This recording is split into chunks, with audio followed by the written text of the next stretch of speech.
Good morning friends, स्वागत है आप सभी का आपके अपने यूट्यूब चैनल आओ पाएं सरकारी नौकरी देसी हरियाणा।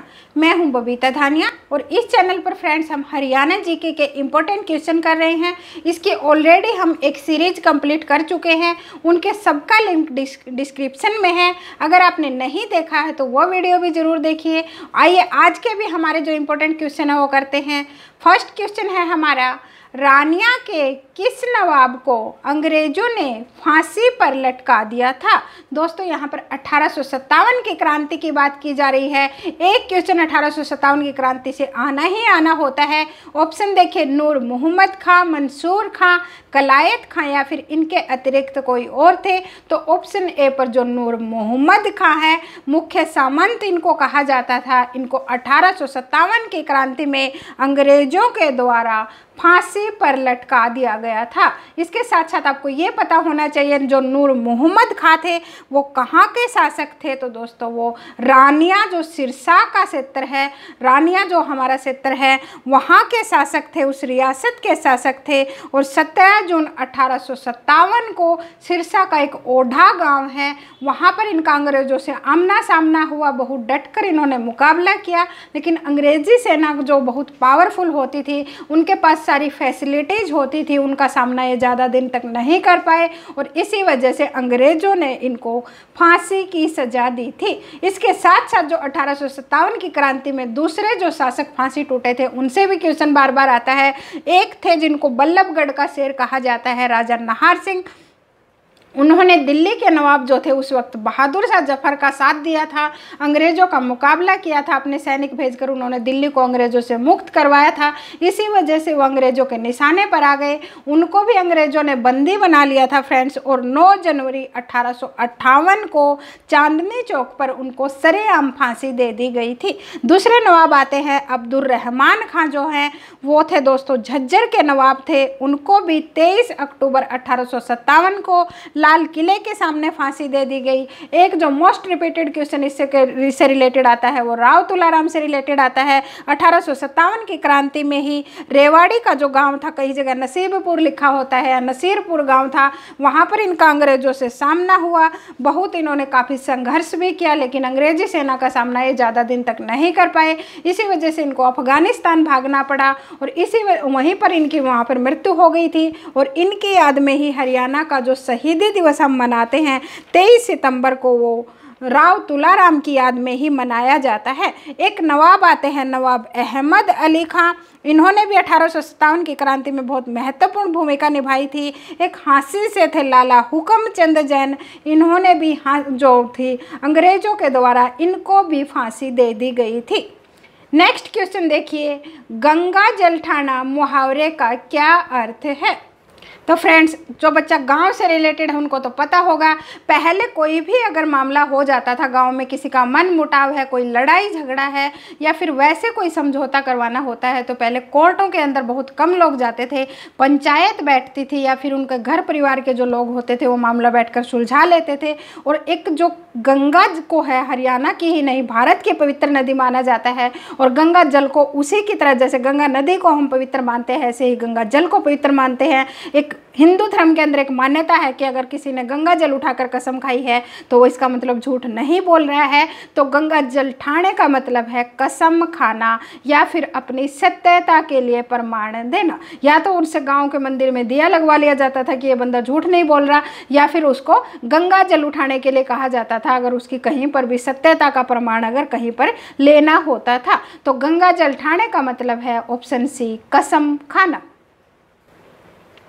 नेक्स्ट क्वेश्चन है हमारा, सोने तथा तांबे के सिक्के हरियाणा के किस नगर से प्राप्त हुए थे। Option A Khokhra Kot Rohtak, option B पर है हांसी व सनीला, ऑप्शन सी मिठाथल व भिवानी या फिर दौलतपुर से। तो सोने और तांबे के सिक्के हरियाणा के मिठाथल भिवानी से प्राप्त हुए थे, जो हड़प्पा संस्कृति से रिलेटेड बहुत बड़ा स्थल है। डॉक्टर सूरज भान के नेतृत्व में 1967-68 के अंदर यहाँ पर खुदाई की गई थी। और ये जो सिक्के मिले वो सोने और तांबे से बने हुए सिक्के थे और गुप्त और कुषाण कालीन यहाँ पर ज़्यादा सिक्के मिले थे। और गुप्तों के अंदर भी जो गुप्त शासनकाल के अंदर तीसरे शासक थे जो समुद्रगुप्त, जिनको भारत का नेपोलियन कहा जाता है, उनसे रिलेटेड यहाँ पर सिक्के पाए गए थे।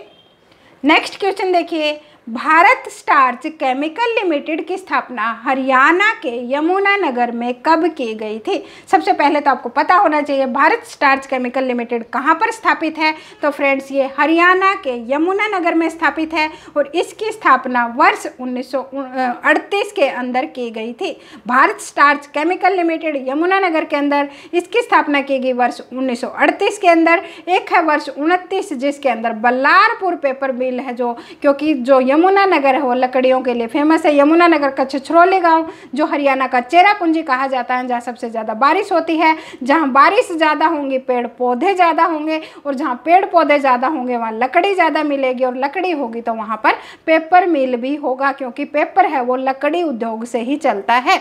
तो वर्ष 1929 के अंदर बल्लारपुर पेपर मिल जो यमुनानगर के अंदर ही है, जिसको बिल्ट पेपर मिल बोला जाता है, उसकी स्थापना की गई थी। नेक्स्ट क्वेश्चन देखिए, हरियाणा के मिताथल से किस गुप्तकालीन शासक के सिक्के प्राप्त हुए हैं? मैंने अभी उसकी डिटेल में बताया था फ्रेंड्स। हरियाणा के मिताथल जो भिवानी में है, वहाँ से गुप्त शासक के जो तीसरे शासक थे समुद्रगुप्त, जिनको भारत का नेपोलियन कहा जाता है, उनके काल के सोने और तांबे के सिक्के हैं वो प्राप्त हुए थे। नेक्स्ट क्वेश्चन है आपका, हरियाणा के गोहाना क्षेत्र में किस शासक के विरुद्ध विद्रोह हुआ था? आप सभी ने बार बार पढ़ा होगा, एग्जाम्स में पूछा जाता है गोहाना का विद्रोह किसके शासनकाल में हुआ था? तो फ्रेंड्स गोहाना का विद्रोह फिरोज शाह तुगलक के शासनकाल में हुआ था। वही फिरोज शाह तुगलक जिसने 1354 ईस्वी में हिसार को बसाया, 1351 में उसने फतेहाबाद शहर को बसाया था, जिन्होंने सिरसा का हरनी खेड़ा भी बसाया था। वो बहुत ही ज़्यादा धार्मिक कट्टर होते थे। मेवात के बहुत सारे जो लोग होते थे, जो सरदार थे, उनको उन्होंने मुस्लिम बनने पर मजबूर कर दिया था। जो उनका हुक्म नहीं मानता था उसको फांसी की सज़ा दे दी जाती थी या मौत के घाट उतार दिया जाता था। तो उन्हीं की धार्मिक कट्टरता के कारण, क्योंकि उन्होंने गोहाना के अंदर पूजा करने वालों को बंदी बनाकर उनको मार दिया था, इसी के विरोध में उनके खिलाफ गोहाना के अंदर विद्रोह हुआ था और फिरोज शाह तुगलक के खिलाफ विद्रोह हुआ और धार्मिक कट्टरता की वजह से उनके खिलाफ विद्रोह हुआ था। नेक्स्ट है हमारा, हरियाणा के किस जिले में सुप्रसिद्ध धार्मिक पुस्तक महाभारत की रचना हुई थी? अब सभी को पता है हिंदुओं के लिए या हमारे भारत में महाभारत है जो बहुत ज़्यादा फेमस ग्रंथ है, उसकी रचना कहाँ पर हुई? वो कुरुक्षेत्र के अंदर हुई थी। महर्षि वेद व्यास ने की थी, संस्कृत भाषा में की थी। और जो दोस्तों उनके द्वारा जब महर्षि वेद व्यास द्वारा जब महाभारत की रचना की गई तो उसके अंदर 18 अध्याय और 700 श्लोक थे। महाभारत को स्टार्टिंग में जय संहिता कहा जाता था और महाभारत के जो 16वें अध्याय के अंदर भगवत गीता का वर्णन है। भगवत गीता जो है महाभारत के भीष्म पर्व का अंग है। सारे के सारे कंसेप्ट आपको ध्यान रखने हैं। एक पूछा जाता है महर्षि जो वेद व्यास थे उन्होंने महाभारत की रचना कौन सी नदी के किनारे की थी? तो दोस्तों उन्होंने सरस्वती नदी के किनारे की थी और वही सरस्वती नदी जिसके किनारे नरकातारी तीर्थ माना गया है। नेक्स्ट क्वेश्चन देखिए, हरियाणा के प्रथम साहित्यकार के रूप में किसे जाना जाता है? ऑप्शन ए चौरंगीनाथ, सूरदास, श्रीधर या फिर पुष्पदंत को। तो दोस्तों ऑप्शन ए पर जो चौरंगीनाथ है उनका दूसरा नाम बहुत जगह पूर्णमल भी दिया होता है। इनको हरियाणा के प्रथम साहित्यकार के तौर पर माना गया है। किसको माना गया है? चौरंगीनाथ आए या पूर्णमल आए, इनको हरियाणा के प्रथम साहित्यकार माने गए हैं। सूरदास वही हैं जिनका जन्म सिही गाँव फरीदाबाद में हुआ। अकबर के ये समकालीन थे जिनकी जो प्रमुख रचनाएं हैं सूर सागर आए, साहित्य लहरी आए, सुरसावली आए, या इनके कई बार गुरु का नाम भी पूछ लिया जाता है। तो वो या तो गुरु के नाम की जगह मिलेगा वल्लभाचार्य या फिर उनके गुरु को नाम कहा जाता है संत हरिदास। उनके दो गुरु माने गए हैं फ्रेंड्स, या तो आचार्य वल्लभाचार्य आएगा या फिर संत हरिदास आएगा। और संत जो सूरदास हैं उनको हिंदी काव्य का महास्तंभ भी कहा जाता है और इनको अकबर के समकालीन थे। नेक्स्ट क्वेश्चन देखिए, संदेश नामक समाचार पत्र किसने निकाला था? पंडित नेकीराम शर्मा ने, विजयानंद ने, पंडित प्रहलाद ने या नानूराम वर्मा ने? तो जो संदेश नामक साप्ताहिक पत्र था हिंदी के अंदर निकाला था वो पंडित नेकीराम शर्मा ने निकाला था। वही नेकीराम शर्मा जिनका जन्म 4 सितंबर 1887 को रोहतक के कलंगा गांव में हुआ। 1930 के अंदर उन्होंने ये पत्रिका निकाली थी। संदेश नामक पत्रिका थी, साप्ताहिक पत्रिका थी और ये हिंदी के अंदर इन्होंने पत्रिका निकाली थी। नेक्स्ट क्वेश्चन देखिए फ्रेंड्स, मर्द भांड के लिए हरियाणा का कौन सा जिला प्रसिद्ध है? सबसे पहले तो आपको मर्द भांड पता होने चाहिए। अगर आपने बड़े बूढ़ों के घरों में देखा हो, अपने दादा नानी के घर में देखा हो, तो पहले है जो टंकियां नहीं होती थी, कोई भंडारण क्षमता नहीं होती थी, कोई स्टोरेज नहीं होती थी, तो जो हमारे बड़े बूढ़े होते थे वो मिट्टी के बड़े बड़े मटकों में ही अनाज का स्टोरेज करना है या उनको किसी और चीज़ का स्टोरेज करना है, वो जो मिट्टी के बड़े बड़े मटके हैं उन्हीं के अंदर रखते थे और उन्हीं को कहा जाता है मर्द भांड। और उसके लिए हरियाणा का रोहतक जिला प्रसिद्ध है। कौन सा जिला? रोहतक जिला प्रसिद्ध है। और मर्द भांड है जो और भी कहीं कहीं पर जो मिले हैं, एक मिले हैं जगाधरी के निकट जो सुग नामक जगह है, यमुनानगर में कहिए या जगाधरी के निकट सुग नामक जो जगह है, जो शत्रुघ्न के नाम पर बसाया गया गांव था, वहां से प्राप्त हुए थे। काले चमकीले चित्रित मर्द भांड पूछे जाए, एक कुरुक्षेत्र के निकट भगवानपुरा से मिले थे। और जो रोहतक के फरमाना गांव है जिसको दक्ष खेड़ा भी बोला जाता है, वहां से सेलखड़ी की मोहरे और कब्रिस्तान मिला था। नेक्स्ट क्वेश्चन देखिए, हरियाणा के किस राज्य की सीमा किस जिले की सीमा अन्य राज्य से नहीं लगती है? बताइए वो कौन सा है दोस्तों? जींद, रोहतक या झज्जर में से पूछा है। तो सिर्फ यहाँ पर ऑप्शन के अकॉर्डिंग देखा जाए तो सिर्फ रोहतक जिला है जिसकी सीमा किसी अन्य राज्य से नहीं लगती।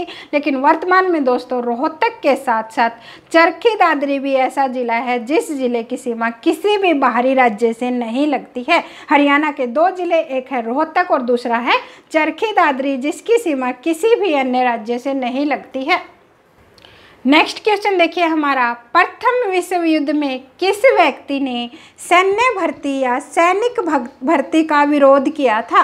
पंडित नेकीराम शर्मा, श्रीराम शर्मा या फिर इन दोनों ने या फिर किसी ने भी विरोध नहीं किया था? तो दोस्तों जब भारत गुलाम था, आज़ाद नहीं हुआ था, प्रथम विश्व युद्ध के दौरान भारत को भी विश्व युद्ध में हिस्सा लेना पड़ा था, लेकिन इंग्लैंड की तरफ से, और उसके अंदर भारत की कोई सहमति नहीं थी। बहुत सारे सैनिक शहीद भी हुए थे और उन सैनिकों के अंदर हरियाणा के भी बहुत ज़्यादा सैनिक भर्ती किए गए थे और उसी सैन्य भर्ती का विरोध किया था पंडित नेकीराम शर्मा ने। वही नेकीराम शर्मा जो अभी मैंने थोड़ी देर पहले बताया, 4 सितंबर 1887 को जिनका जन्म भिवानी के कलंगा गांव में हुआ था, जिनकी पत्रिका पूछी जाती है संदेश नामक पत्रिका थी, 1930 के अंदर जो हिंदी साप्ताहिक पत्रिका थी। नेक्स्ट क्वेश्चन देखिए, हरियाणा के हिसार में किस गणराज्य का अस्तित्व था? अग्र गणराज्य, कुणित गणराज्य, मौर्य या फिर कोई नहीं? तो दोस्तों हरियाणा के हिसार के अंदर पूछा जाए तो अग्र गणराज्य का अस्तित्व था। वही अग्र गणराज्य जो अग्रोहा के अंदर जो सबसे ज़्यादा फेमस है, महाराजा अग्रसेन की वजह से भी अग्रोहा को जाना जाता है। और अग्र गणराज्य का दूसरा जो समकालीन गणराज्य था, 9वीं शताब्दी के ये दोनों गणराज्य थे, वो योधे गणराज्य भी था, क्योंकि महाभारत का युद्ध आपने सुना होगा ना, 900 ईसा पूर्व, वही 9वीं शताब्दी थी। योधे गणराज्य भी उसी वक्त था और अग्र गणराज्य भी उसी वक्त था। और अग्र गणराज्य का दूसरा नाम अग्रोयण्य भी लिखा गया है कई जगह पर। 1938 के अंदर अग्रोहा से 51 सिक्के मिले थे। पाणिनि की जो प्रसिद्ध पुस्तक बहुत बार पूछी जाती है, अष्टाध्यायी, उसके अंदर भी अग्रोहा का वर्णन किया गया है। और उसी अग्रोहा से संगीत के 7 स्वर उकेरी हुई जो ईंट है उसकी भी प्राप्ति की गई थी। पूछा जाता है ना, एग्जाम में बहुत बार आया है, हरियाणा में कहाँ से संगीत के 7 स्वरों वाली ईंट मिली है? तो अग्रोहा से ही मिली है। और संगीत के 7 स्वर कौन से होते हैं? सारे, गामा, पा, धा, नी।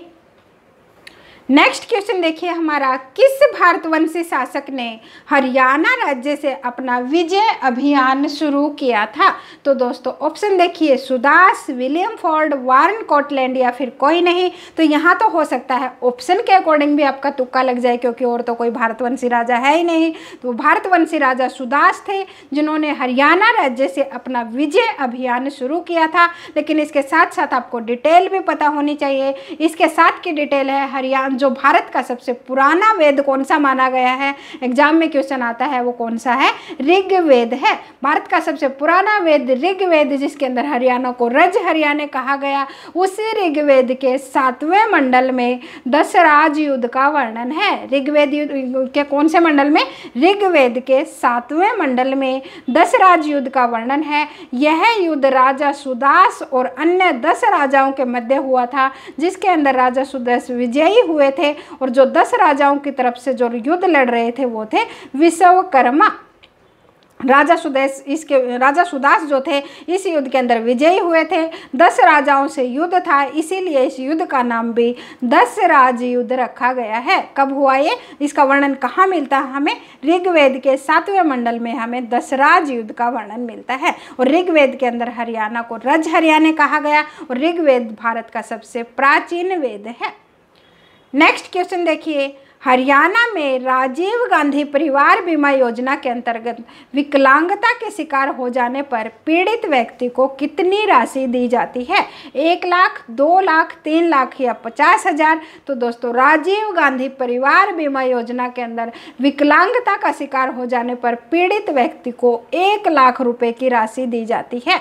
लेकिन इसके अंदर अगर आप डिटेल में जाओगे तो वहाँ पर विकलांगता का परसेंटेज देखा जाता है कि एक बंदा बिल्कुल खाट पर है, एक बंदा थोड़ा चलने फिरने लायक है, एक का हो सकता है एक पैर टूटा हो, एक का हाथ टूटा हो या कुछ और चोट है, तो उसी के अकॉर्डिंग उसको जो रेम्युनरेशन दी जाती है, जो कंपनसेशन है वो उसकी चोट के अकॉर्डिंग, विकलांगता के अकॉर्डिंग दिया जाता है। बट ओवरऑल देखा जाए तो राजीव गांधी परिवार बीमा योजना के अंदर विकलांग जो से पीड़ित व्यक्ति है उसको 1 लाख रुपए दिए जाते हैं। और ये राजीव गांधी जो परिवार बीमा योजना है ये हरियाणा के अंदर 1 अप्रैल 2006 को शुरू की गई थी और इसकी जो सीमा रखी गई है उम्र की, वो 18 से 60 वर्ष के बीच की आयु के व्यक्ति के लिए ही ये जो योजना है वो एप्लीकेबल है। अगर 18 से नीचे होगा तो भी उसको नहीं मिलेगा, अगर 60 से ऊपर हो रखा है तो भी वो इस योजना का लाभ नहीं उठा सकता है। नेक्स्ट क्वेश्चन देखिए हमारा, पद्मिनी, भूरा बादल, मोर ध्वज और प्रहलाद आदि सांगों की रचना किसने की है। दोस्तों आपको 4 सांग एक साथ दे दिए गए, पद्मिनी, भूरा बादल, मोर ध्वज, प्रहलाद जिन सांगों की रचना की है, हरियाणा के अंदर सांग पूछे गए हैं, वो किसने किए हैं, अहमद बख्श ने, बालक राम ने, स्वरूप चंद ने या फिर पंडित शंकर लाल ने। तो दोस्तों ऑप्शन डी पर है जो पंडित शंकर लाल, उनके हैं ये सारे के सारे सांग। पद्मिनी, भूरा बादल, मोर ध्वज और प्रहलाद पंडित शंकर लाल के सांग हैं। लेकिन भूरा बादल से दोस्तों ध्यान रखना, एक आपसे उपन्यास भी पूछा जाता है इंडिया जीके में, वो है गोरा बादल। यहाँ पर सांग है वो भूरा बादल है और जो उपन्यास है वो गोरा बादल है और वो लिखा है मलिक मोहम्मद जायसी ने। पद्मावत आपने मूवी देखी थी ना, उस मूवी की जो कंप्लीट डिटेल है वो उपन्यास पर ही आधारित है, वो गोरा बादल उपन्यास पर ही आधारित है, वो मूवी बनाई गई थी और वो उस उपन्यास के लिखने वाले थे मलिक मोहम्मद जायसी। नेक्स्ट क्वेश्चन देखिए, हरियाणा का प्राचीनतम लोक नृत्य कौन सा है। तो दोस्तों हरियाणा का जो प्राचीनतम लोक नृत्य है, ऑप्शन देखिए, घूमर, सांग, खोरिया या फिर धमाल। तो दोस्तों जो धमाल नृत्य है वो हरियाणा का सबसे प्राचीनतम नृत्य है। ये नृत्य महाभारत काल से चला आ रहा है, फसल पक जाने की खुशी में किया जाता है और चांदनी रात में खुले में किया जाने वाला नृत्य कौन सा है, धमाल नृत्य है। तो हरियाणा का सबसे प्राचीनतम नृत्य होगा धमाल नृत्य। ऑप्शन ए पर है घूमर नृत्य। दोस्तों ये राजस्थानी शैली पर आधारित हरियाणवी नृत्य है, जो राजस्थान के साथ लगते हमारे जिले हैं उन सब के अंदर ये नृत्य है जो बहुत ज़्यादा फेमस है, लड़कियों के द्वारा किया जाता है। घूमर नृत्य राजस्थानी शैली पर बेस्ड है। ऑप्शन 2 पर है जो सांग है, सांग या फिर स्वांग भी लिखा जाता है, ये हरियाणा का राजकीय नृत्य है। और जो समांग की शुरुआत है दोस्तों वो 1730 के आसपास जो किशन लाल भट्ट थे जिनका संबंध मेरठ से था, उनके अंदर हरियाणा से, उनके साथ ही हरियाणा के अंदर सांग परंपरा की शुरुआत मानी जाती है। दूसरे जो फेमस सांगी वो दीपचंद बहमन को माना जाता है, जिनको हरियाणा का कालिदास और हरियाणा का शेक्सपियर भी कहा है। तीसरे जो बहुत ज़्यादा फेमस रहे हरियाणा के वो थे पंडित लक्ष्मीचंद, जो मात्र 45 वर्ष तक जिंदा रहे। 1903 में उनके पैदा हुए, 1948 के अंदर उनकी मृत्यु हो गई। सोनीपत के जाटी कला गाँव में उनका जन्म हुआ था, लेकिन वो एक ऐसे इंसान थे जो अनपढ़ होते हुए भी पूरे हरियाणा को मजबूर कर गए कि उनके दिमाग पर शोध कार्य किया जाए। आज पीएचडी करने वाले महर्षि दयानंद यूनिवर्सिटी के बच्चों ने उनके दिमाग पर शोध कार्य किया है कि कोई अनपढ़ होते हुए भी इतना ज़्यादा ज्ञान कैसे रख सकता है। और उनके नाम पर यूनिवर्सिटी भी बनाई जा रही है। आप बताओगे कौन सी जगह पर और कौन से गाँव में उनके नाम से यूनिवर्सिटी बनाई जा रही है। और दोस्तों, उनके नाम से दादा लक्ष्मी के नाम पर फिल्म भी आने वाली है। और जो ऑप्शन सी है आपका, खोरिया नृत्य जो है वो जब लड़के की शादी होती है, लड़के की बारात जाने के बाद पहले जो वक्त होता था, महिलाएं बारात में बहुत कम जाती थी। जो महिलाएं घर पर बच जाती थी वो पीछे से शादी की सारी रस्मों को निभाते हुए जो नृत्य करती थी उसको खोड़िया नृत्य कहा जाता है। खोड़िया कहिए या फिर खोरिया नृत्य बोला जाता है। नेक्स्ट है फ्रेंड्स आपका, दशहरे का त्यौहार किस तिथि को आता है? असीवन सुदी प्रथमा, असीवन सुदी तृतीया, असीवन सुदी दशमी या फिर असीवन सुदी षष्ठी। तो इसके अंदर आप सभी को पता है आश्वज का जो महीना होता है जिसको असीवन बोला जाता है, आश्वज का महीना 10वें के दिन जो दशहरे का त्यौहार है वो मनाया जाता है। नेक्स्ट क्वेश्चन है हमारा, हरियाणा के किस शहर में राजीव गांधी एजुकेशन सिटी स्थित है? दोस्तों, आपसे राजीव गांधी एजुकेशन सिटी पूछी है, वो है कुंडली सोनीपत के अंदर। कहाँ पर है? राजीव गांधी जो एजुकेशन सिटी है वो कुंडली सोनीपत जिले के अंदर है। वही सोनीपत जिला जिसकी स्थापना 22 दिसंबर 1972 को हुई थी, जो एजुकेशन सिटी के नाम से प्रसिद्ध है। एजुकेशन हब आए तो आपको रोहतक के साथ जाना है, और एजुकेशन सिटी आए तो आपको कहाँ के साथ जाना है? सोनीपत के साथ जाना है। और उसी सोनीपत के अटेरना गांव में, जो अभी मैंने 2-3 क्वेश्चन पहले आपको बताया नहीं था, मुझे लगा था कि शायद बच्चे तब तक सोचने पर मजबूर हो जाएंगे, जो दादा लक्ष्मी जिनको कहते हैं, जो बहुत ही फेमस सांगी रहे हैं, उसी के नाम से सोनीपत के अटेरना गाँव में पंडित लक्ष्मीचंद यूनिवर्सिटी की स्थापना की जा रही है। नेक्स्ट क्वेश्चन है, हर्ष का टीला या फिर कर्ण का टीला हरियाणा के किस शहर में स्थित है? रोहतक, गुड़गांव, थानेश्वर और कुरुक्षेत्र या फिर थानेश्वर। बहुत सारे बच्चे दोस्तों कुरुक्षेत्र को देखते ही आगे का ऑप्शन देखते नहीं हैं, तो यहाँ पर देखो कुरुक्षेत्र भी दिया है, थानेश्वर भी दिया है। अगर आपने कुरुक्षेत्र के साथ गए तो गलत हो जाएगा, तो ऑप्शन को पूरा पढ़ा करो। तो हर्ष का टीला है या फिर कर्ण का टीला है फ्रेंड्स, वो थानेश्वर के अंदर है। और हर्ष का नाम आते ही तो थानेश्वर को वैसे ही समझ में आ जाना। जो राजा हर्षवर्धन थे उन्होंने 606 से लेकर 647 ईस्वी तक थानेश्वर पर शासन किया था। उन्होंने पंजाब को छोड़कर पूरे उत्तर भारत पर राज किया था, जिनका वंश फ्रेंड पुष्यभूति वंश से भी जाना जाता है और वर्धन वंश भी जिसको कहा जाता है। दोनों नाम पूछे जाते हैं, बार बार ध्यान रखना। जो महाराज हर्षवर्धन थे या राजा हर्षवर्धन कहिए, उनका वंश पूछा जाए या तो पुष्यभूति वंश होगा या फिर वर्धन वंश होगा। उनके दरबारी कवि पूछे जाते हैं, वो कौन थे?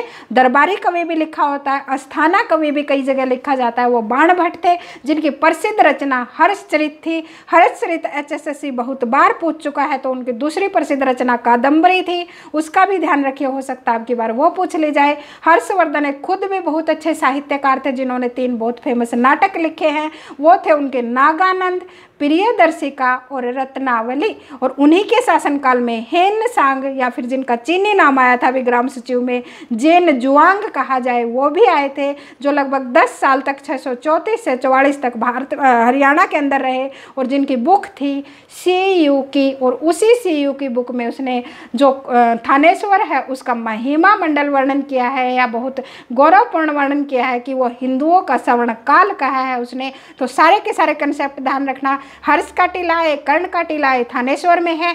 थानेश्वर राजा हर्षवर्धन से संबंधित है, जो पंजाब को छोड़कर पूरे उत्तर भारत पर राज किया।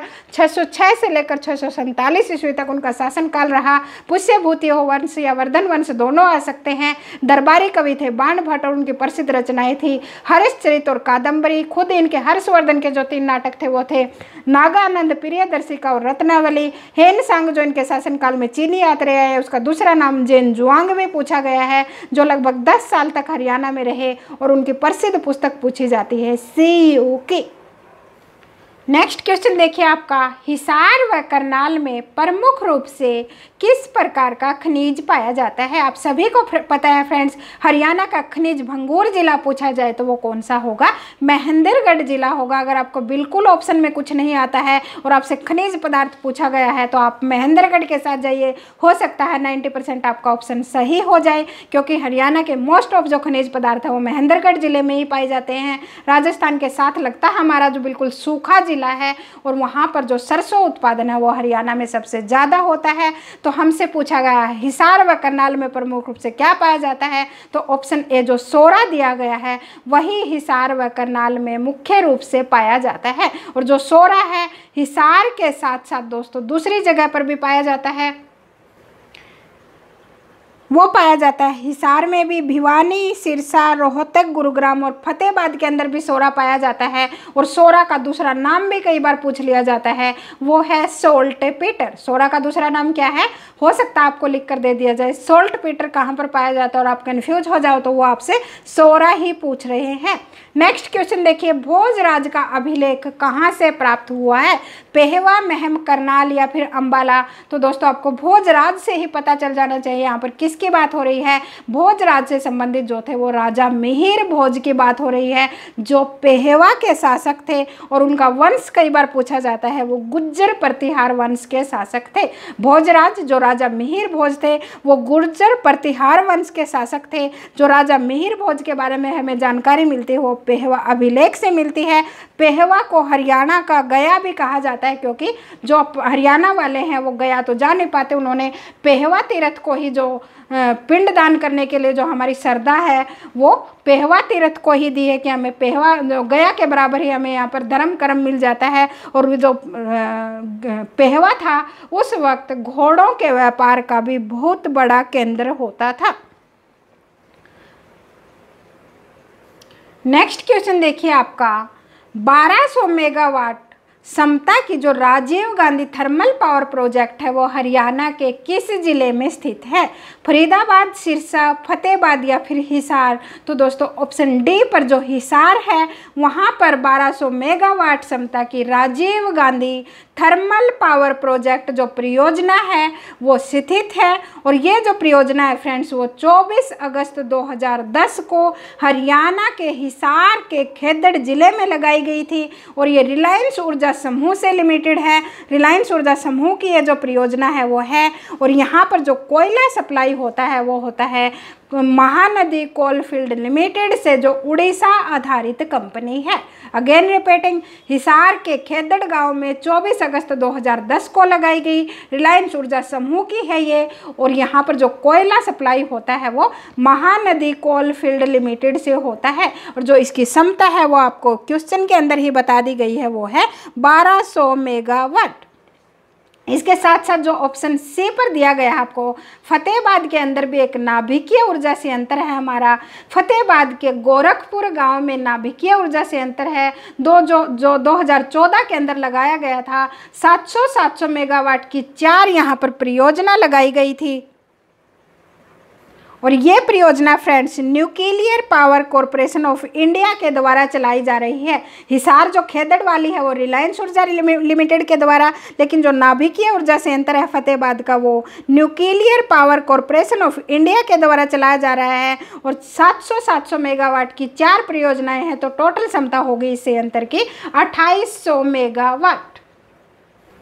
नेक्स्ट हमारा क्वेश्चन है, हरियाणा के महेंद्रगढ़ जिले में कृषि की उन्नति के लिए कौन सी सिंचाई परियोजना चलाई जा रही है? लोहारू लिफ्ट सिंचाई परियोजना, पश्चिमी यमुना नहर परियोजना, जवाहरलाल नेहरू उत्थान सिंचाई परियोजना या फिर हथिनी कुंड बैराज परियोजना। तो ऑप्शन सी पर है फ्रेंड्स जो JLN जवाहरलाल नेहरू उत्थान जो सिंचाई परियोजना है वो महेंद्रगढ़ जिले में कृषि की उन्नति के लिए चलाई जा रही है। और ये वाली जो परियोजना है फ्रेंड्स जवाहरलाल नेहरू परियोजना, और दूसरी है भिवानी नहर की परियोजना जिसकी भिवानी जिले में जिसके सिंचाई होती है। ये दोनों ही परियोजनाएं भाखड़ा नहर से निकाली गई छोटी नहरें हैं। जवाहरलाल नेहरू से महेंद्रगढ़ की सप्लाई होती है, जबकि भिवानी नहर से भिवानी जिले की सिंचाई होती है। और जो आपका ऑप्शन डी है हथिनी कुंड बैराज दोस्तों, ये हमारी पश्चिमी यमुना नहर पर बनाया गया है। ऑप्शन बी पर आपको पश्चिमी यमुना नहर योजना भी दिया है। ये पश्चिमी यमुना नहर है जो दोस्तों योजना, ये हरियाणा की सबसे पुरानी और सबसे बड़ी नदी है। ये हरियाणा के अंदर 1879 के अंदर ताजे वाला हेड है जो यमुना नगर का, वहाँ से निकाली गई थी। और दोस्तों ये जो नदी है यमुना नहर है, ये अंबाला, करनाल, रोहतक, पानीपत, सोनीपत जिलों की सिंचाई के साथ साथ दिल्ली और राजस्थान के भी कुछ एरिया की सिंचाई करती है। तो उम्मीद है दोस्तों आपको सारे के सारे जो कंसेप्ट है वो बहुत अच्छे से समझ में आ गए होंगे। उम्मीद है आज की वीडियो आपको हमारी पसंद आई होगी। पसंद आई हो तो like, share and subscribe our channel. मिलते हैं आपसे नेक्स्ट वीडियो में नेक्स्ट क्वेश्चंस के साथ।